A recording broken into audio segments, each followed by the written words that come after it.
کچھ دکھ ایسے ہوتے ہیں جو آنسو نہیں مانگتے، بس انسان کو اندر سے خالی کر دیتے ہیں۔ بعض لوگ چلے جاتے ہیں مگر ان کی کمی زندگی بھر ساتھ رہتی ہے۔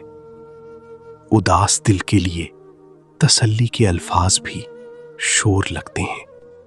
اداس ہونا کمزوری نہیں، مسلسل مضبوط بنے رہنا اصل ممکن ہے۔ زندگی میں سب سے مشکل کام یہ ہے کہ دل کے بوجھ کے ساتھ جینا سیکھا جائے۔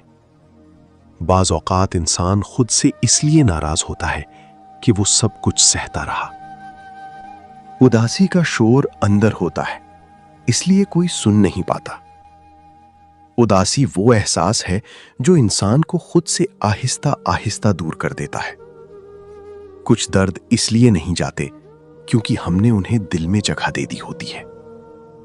اداس لمحے انسان کو وہ سچ دکھاتے ہیں جو خوشی میں نظر نہیں آتا۔ زندگی نے ہمیں مضبوط نہیں بنایا، بس عادی بنا دیا۔ جن لوگوں کا دل نرم ہوتا ہے وہ اکثر وقت کے سخت فیصلے سہتے ہیں۔ سچائی کے راستے میں کانٹے ضرور ہوتے ہیں، مگر یہی راستہ بلندیاں عطا کرتا ہے۔ زبان کی کاٹ تلوار سے بھی زیادہ گہری ہوتی ہے۔ جو تمہاری خامیوں کے ساتھ تمہیں قبول کرے، وہی تمہارا اصل رشتہ ہوتا ہے۔ روشنی ہمیشہ اندھیرے کو مٹا دیتی ہے، چاہے وہ کتنا ہی گہرا کیوں نہ ہو۔ وہی لوگ سب سے زیادہ نقصان پہنچاتے ہیں جو سب سے زیادہ قریب ہوتے ہیں۔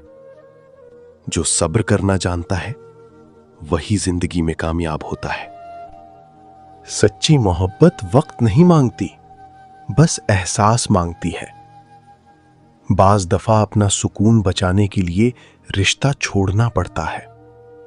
انسان وہی بڑا ہوتا ہے جو معاف کرنا جانتا ہے۔ یہ 2 عادتیں اپنائیں، زندگی بدل جائے گی۔ عادت نمبر 1، خاموشی سے شکر۔ ہر صبح اٹھ کر شکر کرو۔ رومی کہتے ہیں یہی رزق کا دروازہ کھولتی ہے۔ عادت نمبر 2، خاموشی سے محنت۔ نتیجہ آنے تک کسی کو مت بتاؤ۔ رومی کہتے ہیں خاموش محنت تقدیر بدل دیتی ہے۔